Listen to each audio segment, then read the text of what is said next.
बच्चों, तो देखो हमने दो पीरियोडिक प्रॉपर्टीज पढ़ी थी, ठीक है। एक हमने एटॉमिक साइज किया है, एक हमने आयोनाइजेशन एनर्जी या आयोनाइजेशन एंथैल्पी करी है, ठीक है। देखो बेटा दोनों ही इम्पोर्टेंट हैं, प्लीज़ ये यहाँ से यूनिट बहुत ज़्यादा इम्पोर्टेंट है कि तुम्हें एटॉमिक साइज क्या होता है ये पता हो, उसका ग्रुप और पीरियड में उसका वेरिएशन पता हो बेटा, ठीक है। और जो हमने टाइप्स ऑफ रेडियस करे थे उनकी भी तुम्हें बेटा डेफिनेशन पता हो, ठीक है। तो एटॉमिक साइज को हमने देखा था अच्छे से, हमने आयोनाइजेशन एनर्जी को देखा था क्या होती है, क्या उसकी यूनिट है, क्या उसकी वेरिएशन है पीरियड और ग्रुप में, कौन कौन से फैक्टर हैं जिन पर आयोनाइजेशन एनर्जी डिपेंड करती है, और दो हमने क्वेश्चंस करे थे आयोनाइजेशन एनर्जी से रिलेटेड। देखो बेटा मैंने तुम्हें ग्रुप में भी बारी बारी मैं चीज़ों को तुम्हें अब डिटेल में लिखती रहती हूँ, क्योंकि तुम अभी नए बच्चे हो बेटा, कोई कन्फ्यूजन तुम्हें ना रहे, सामने तो हम हैं नहीं क्योंकि, है ना।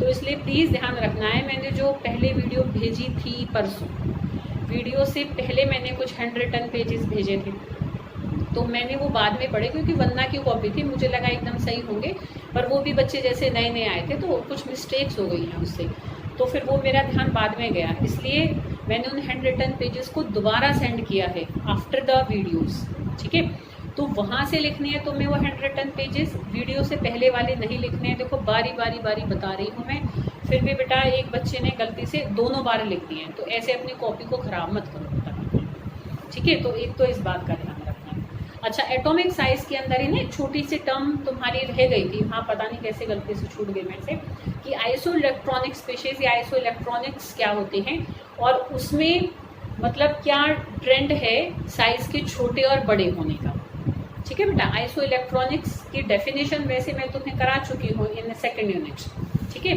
तो चलो दोबारा से हम देखते हैं कि आइसो इलेक्ट्रॉनिक्स या आइसो इलेक्ट्रॉनिक स्पेशीज क्या होती है। देखो बेटा मैं कुछ स्पेशीज बनाऊंगी यहाँ पर, देखो जैसे Na पॉजिटिव, Mg2 पॉजिटिव, ठीक है, Al3 positive, neon, N3 positive, O2 negative, F negative, ठीक है। देखो मैंने बहुत सारे यहाँ पर स्पेशीज बनाए, अब तुम इसमें ध्यान से देखो, देखो इन सब में हम नंबर ऑफ इलेक्ट्रॉन्स और प्रोटॉन्स देखेंगे। देखो इसका एटॉमिक नंबर क्या होता है 11, तो प्रोटॉन का नंबर इसमें कितना होगा 11, इसमें भी प्रोटॉन, इसमें प्रोटॉन कितने हैं 12। जो एटॉमिक नंबर होता है ना बेटा, प्रोटॉन उतने ही रहते हैं, जब चार्ज आता है तो इलेक्ट्रॉन्स का नंबर चेंज होता है। मुस्कान ध्यान रखना है बेटा, ये तुमने टेस्ट में क्वेश्चन गलत कर रखा था। एटॉमिक नंबर जो है वो उनके नंबर ऑफ प्रोटॉन्स को डिसाइड करता है, इलेक्ट्रॉन्स को भी डिसाइड करता है जब तक कि उसके ऊपर कोई चार्ज नहीं है, पर जब चार्ज आ जाता है तो इलेक्ट्रॉन का नंबर चेंज होगा एटॉमिक नंबर से, प्रोटॉन का नंबर नहीं चेंज होता है बेटा, प्रोटॉन उतने ही रहेंगे, क्योंकि न्यूक्लियस के अंदर से थोड़ा ना कुछ चीज निकल रही होती है जब कोई और एटम आकर बॉन्ड बनाता है, वो सिर्फ इलेक्ट्रॉन्स का लेना देना करता है, ठीक है। तो ये ध्यान रखना।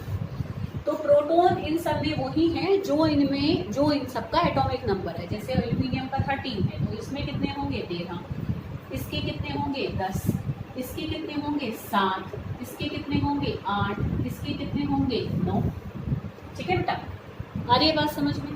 तो अब देखो इलेक्ट्रॉन, अब हम देखेंगे यहाँ पर एक पॉजिटिव चार्ज है तो एक इलेक्ट्रॉन कम हो गया, यहाँ पर 2 पॉजिटिव चार्ज आया 2 इलेक्ट्रॉन कम हो गए, यहाँ पर 3 पॉजिटिव चार्ज आया तो 3 इलेक्ट्रॉन कम हो गए, यहाँ कोई चार्ज नहीं है तो electron is equal to their number of protons.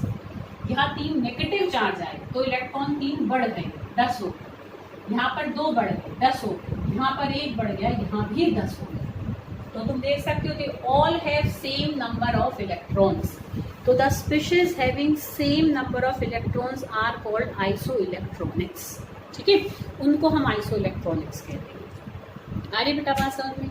तो आइसो इलेक्ट्रॉनिक्स में साइज का क्या ट्रेंड होता है, कौन छोटा होगा कौन बड़ा होगा। अब ध्यान से देखो तो बेटा कि यहाँ पर देखो, अगर मैं प्रोटॉन को टीचर मानूं और इलेक्ट्रॉन को हम स्टूडेंट्स माने, कि भाई टीचर को स्टूडेंट्स को बांधना है, अपनी तरफ खींचना है, जितना अपनी तरफ खींचेंगे उतना साइज छोटा हो जाएगा। अफेक्टिव न्यूक्लियर चार्ज क्या है, मतलब कितना न्यूक्लियर चार्ज इलेक्ट्रॉन्स को इफेक्ट कर रहा है, कितना अपनी तरफ खींच रहा है।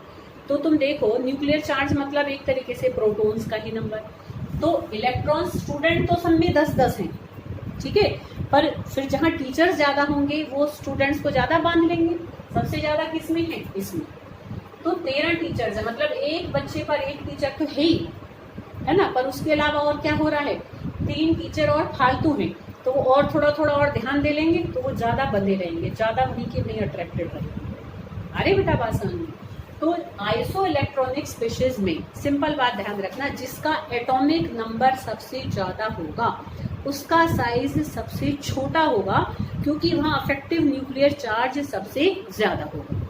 समझ में आई बेटा बात। तो जिसमें प्रोटॉन्स का नंबर ज्यादा है, या मैं कहूँ जिसमें क्या है एटॉमिक नंबर जिसका सबसे ज्यादा है, उस आइसो इलेक्ट्रॉनिक स्पीशीज का साइज सबसे छोटा होता है। ठीक है, तो इन सबको अगर मैं साइज के बढ़ते हुए क्रम में लगाऊं तो सबसे छोटा साइज किसका होगा, Al3 पॉजिटिव का। उससे बड़ा साइज किसका होगा, Mg2 पॉजिटिव का। उससे बड़ा किसका होगा, Na पॉजिटिव का। उससे बड़ा किसका होगा, बस देखो ये एटॉमिक नंबर के ट्रेंड पे जा रही हूँ मैं, कुछ नहीं कर रही और मैं। उससे बड़ा किसका होगा, F नेगेटिव का। उससे बड़ा किसका होगा, O2 नेगेटिव का। सबसे बड़ा किसका होगा, जिसका एटॉमिक नंबर इन सब में सबसे कम है। ठीक है, तो ये हमने आइसो इलेक्ट्रॉनिक छोटा सा, बीच में टॉपिक छोटा था तो उसको किया। अब हम अपनी नेक्स्ट पीरियोडिक प्रॉपर्टी करेंगे। देखो फिर कह रही हूँ 4 पीरियोडिक प्रॉपर्टी है। एटॉमिक साइज हमने कर लिया है, आयोनाइजेशन एनर्जी हमने कर लिया, and third one is electron gain enthalpy. ठीक है, तो देखो वो क्या होती है। तो now we are doing the electron gain enthalpy.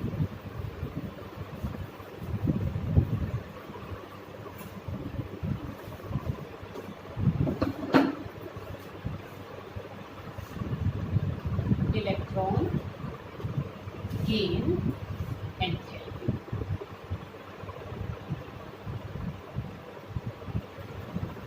ठीक है बेटा, इसको हम डेल्टा आई ऐसे Eg से भी रिप्रेजेंट करते हैं। ठीक है बेटा, अरे बेटा बस सॉरी, अरे तो बना दिया, सॉरी क्या कर दिया, थोड़ी गलती की है। डेल्टा EgH कर, सॉरी एंथैल्पी के लिए ना डेल्टा H यूज करते हैं। तो वो एंथैल्पी अगर आयोनाइजेशन वाली है तो I लगा देते हैं बीच में, और वो एंथैल्पी अगर इलेक्ट्रॉन गेन एंथैल्पी वाली है तो हम ऐसे Eg लगा देते हैं। ठीक है, गलती हो गई है ना, चलो कोई बात नहीं, हो जाता है। तो इलेक्ट्रॉन गेन एंथैल्पी, अच्छा इसको हम ना पहले मतलब जनरल टर्म में वो समझने में इजी भी थी थोड़ी, उसको हम इलेक्ट्रॉन एफिनिटी भी कहते थे। ठीक है, इसको हम और क्या कहते थे, इलेक्ट्रॉन एफिनिटी भी कहते थे पहले। ये सब तो भी मैं 10th में करा चुकी हूँ। ठीक है, चलो तो इलेक्ट्रॉन एफिनिटी देखो बेटा क्या होती है कि इलेक्ट्रॉन के प्रति एफिनिटी, इलेक्ट्रॉन के प्रति चाहत, एक तरीके से ऐसे समझ सकते हो, है ना।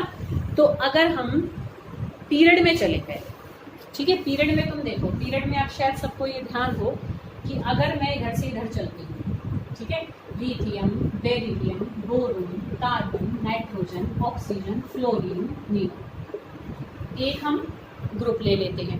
ग्रुप चलो हम यहाँ का ले लेते हैं। ठीक है, nitrogen, phosphorus, arsenic, antimony, bismuth. तो हम पीरियड में ट्रेंड देखेंगे और ग्रुप में ट्रेंड देखेंगे, मतलब वो ट्रेंड देखने से पहले तो हमें इसको समझना ही है क्या। ठीक है, तो साथ साथ दोनों चीजें हो जाएंगी। इलेक्ट्रॉन गेन एंथैल्पी या इलेक्ट्रॉन एफिनिटी, इलेक्ट्रॉन के प्रति चाहत, इलेक्ट्रॉन को अपने अंदर लेने की क्षमता, समझ लो बेटा। तो जब कोई न्यूट्रल एटम, जैसे कि भाई मान लो Cl है, जब कोई न्यूट्रल एटम अपने अंदर बाहर से किसी एक्स्ट्रा इलेक्ट्रॉन को गेन करता है, ठीक है, और एक एनायन बनाता है, तो जो एनर्जी वो रिलीज करता है, निकाल देगा। देखो आयनाइजेशन एनर्जी में तो हमें क्या है, इलेक्ट्रॉन निकालना था तो एनर्जी देनी पड़ी। ठीक है, एनर्जी पॉजिटिव के मतलब देनी पड़ी। जब देनी पड़ती है ना एनर्जी, तो उसकी वैल्यू को हम पॉजिटिव मानते हैं, और जब एनर्जी कोई छोड़ देता है, अपने अंदर से उल्टा निकालता है, तो हम एनर्जी की वैल्यू को नेगेटिव मानते हैं। समझ रहे हो, आयनाइजेशन एनर्जी पॉजिटिव होती है कि वहाँ एनर्जी हम देंगे तो इलेक्ट्रॉन बाहर निकलेगा, एनर्जी देने से इलेक्ट्रॉन निकल रहा है। यहाँ पर इलेक्ट्रॉन के देने से एनर्जी निकल रही है, उल्टा है। आयनाइजेशन एनर्जी में तो एटम किस में बदलता है, कैटायन में, पॉजिटिव आयन में, bye the loss of electron. Energy देते हैं, इलेक्ट्रॉन छोड़ देता है और कैटायन बना लेता है। यहाँ पर क्या है, इलेक्ट्रॉन बाहर से एटम ले रहा है और एनायन में कन्वर्ट हो रहा है by the loss of some energy. ठीक ठीक है। तो जो एनर्जी बाहर निकली जब किसी न्यूट्रल आइसोलेटेड एटम ने, मतलब अकेला एटम है, किसी के साथ बंध नहीं रहा है, गैसियस फॉर्म में है, और यहाँ जो एनाइन बन रहा है दैट इज ऑल्सो गैसियस। तो when an isolated gaseous atom accepts an extra electron to convert into an anion, ठीक है, the energy released is its electron gain enthalpy और electron affinity। भाई ये ले सकता है क्योंकि इसका कन्फिग्रेशन ऐसा है, इसको स्टेबल होने के लिए चाहिए। तो जब ये बाहर से इलेक्ट्रॉन लेगा तो इसकी स्टेबिलिटी बढ़ेगी, तो ये एनर्जी छोड़ देगा। अरे बेटा जब एनर्जी, समझ में आ रही बात, इलेक्ट्रॉन छोड़ते टाइम एनर्जी बाहर निकलती है जनरली, ठीक है बेटा। तो जो एनर्जी रिलीज कर रहा है atom during the gain of electron, उसको हम उसकी इलेक्ट्रॉन गेन एंथैल्पी कहते हैं या इलेक्ट्रॉन एफिनिटी कहते हैं। इसकी भी वही यूनिट है जो यूनिट आयनाइजेशन एनर्जी की होती है, because it is also form of energy तो किलो जूल पर। तो ये हमने इलेक्ट्रॉन गेन एंथैल्पी की डेफिनेशन समझी। इससे रिलेटेड अब हम बाकी चीजें नेक्स्ट वीडियो में देखेंगे, ठीक है।